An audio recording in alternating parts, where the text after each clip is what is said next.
Welcome to the class. In this class, we will discuss the questions based on a train with the help of this example. But before going for this example, let's brush up our concepts of this topic. This topic is basically a topic of relative speed, for which the main formula I have written here. That means if there are two objects and the objects are moving in or in same direction or in they are approaching towards each other, then we can say that time taken by two objects of lengths LA and LB and speeds SA and SB to cross one another is equal to LA plus LB, that is their lengths combined, divided by the relative speed.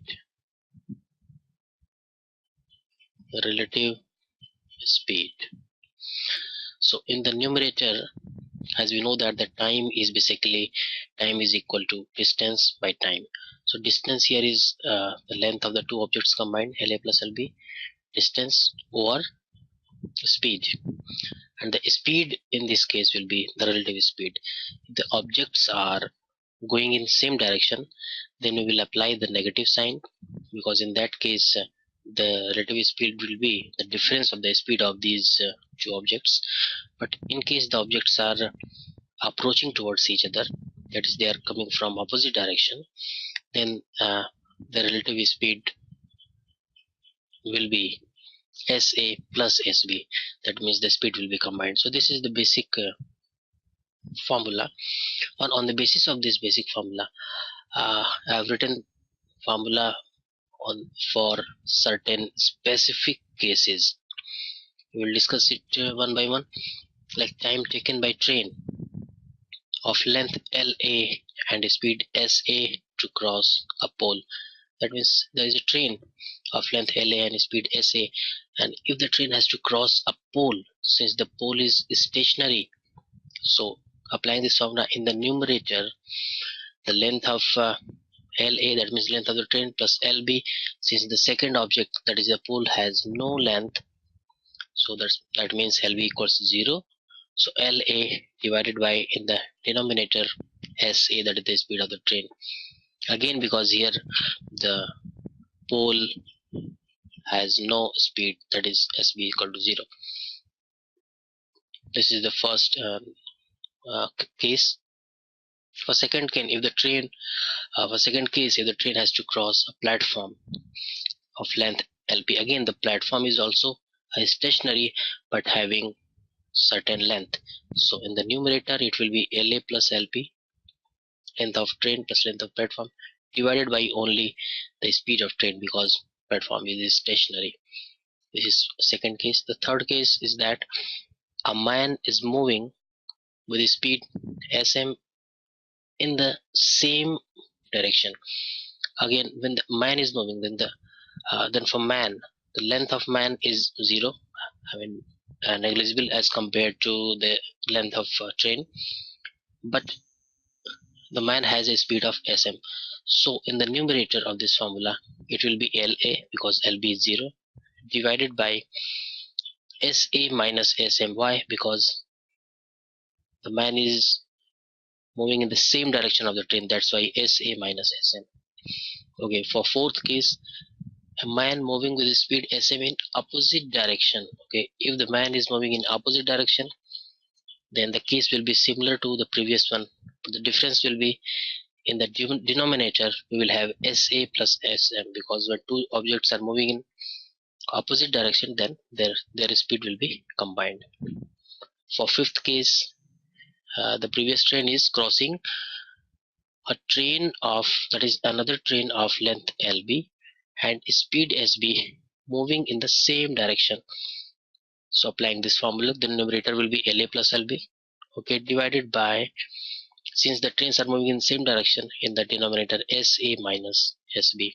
Here we have assumed that the speed of the other train SB is less than SA, that's why here SA minus SB. Otherwise in the denominator it should be the difference of SA and SB. Okay, going for the last case, sixth case. the first train is crossing another train of length LB and speed SP coming from opposite direction. It is similar to the previous case. The difference is that in this case both this train is coming from the opposite direction. That means both trains are approaching each other. So the numerator will be LA plus LB divided by SA plus SB, since they are approaching towards each other. So these are the different cases for which this basic formula has been applied. Now we will solve this particular question. First, read the question. A train of length 500 meter is running with a speed of 36 km an hour. Calculate the time taken by the train to cross. First, a pole in case A, in case B, a platform of length 500 meter. C, a man moving with a speed of 18 km an hour in the same direction of the train. And D, another train with the same speed and same length coming from opposite direction. So first thing what we'll do is that since the length of the train or length of the platform, these are actually given in meter, and the speed of train is given in kilometer an hour. So first of all we have to make the units same. So we know that the speed of train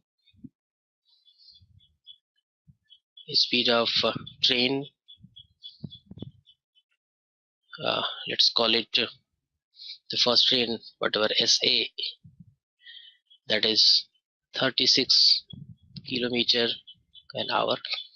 We have to convert this 36 kilometer an hour to meter per second. So we will multiply it by 5 by 18. If you multiply this by 5 by 18, it will be converted to meter per second.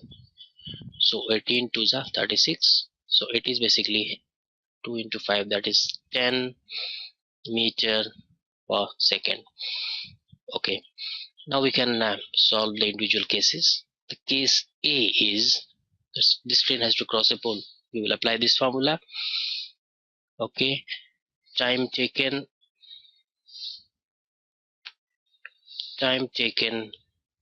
to cross a pole, that is in case A, is equal to LA, that is mean speed of this length of this train, that is 500 meter,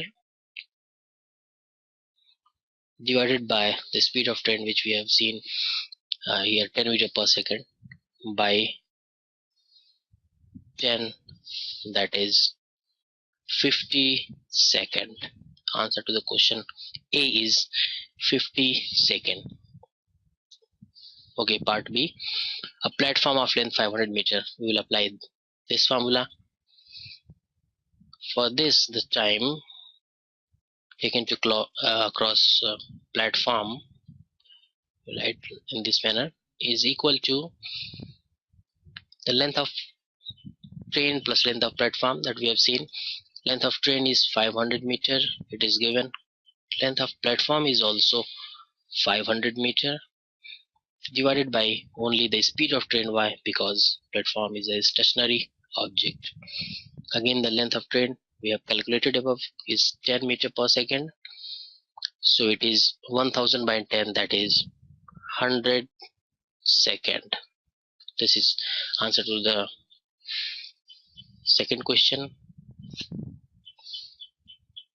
Okay, for third, a man moving with a speed 18 km an hour in the same direction of the train.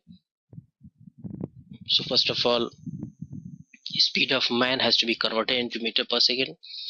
So 18 km per hour is 18 into 5 by 18, that will be 5 meter per second. We will apply this formula. A man moving with a speed of 18 km per hour in the same direction. A man moving with the speed of some speed in the same direction. So this time will be equal to length of train. Why? Because this length of man is 0. Length of train we have seen is 500 divided by, since they are moving in same direction, it will be the difference of their speeds. The speed of train is 10 meter per second minus speed of man is 5 meter per second, that is 500 by 5, that is again 100 second. So this is the answer to the question number C. Then for G, the part D, another train, if the previous train has to cross another train with the same speed and in same length coming from opposite direction. That direction is important, since length and speed of the other train is also the same as the previous one. We can calculate time to cross in the case D will be equal to, it is coming from opposite direction, so we will apply this particular formula of this case. It will be length of both these two trains combined, that will be first one 500 plus 500, because length is same for both of the trains, divided by, since they are moving in opposite direction, their speed will be added. That means 10 plus 10, because the speed of both the trains are same, so that is 1000 divided by 20, so that is basically 50 second. That is the answer to this question. So we have seen that in case of trains there is a basic formula which is applied to different cases. We will see more example in the next classes.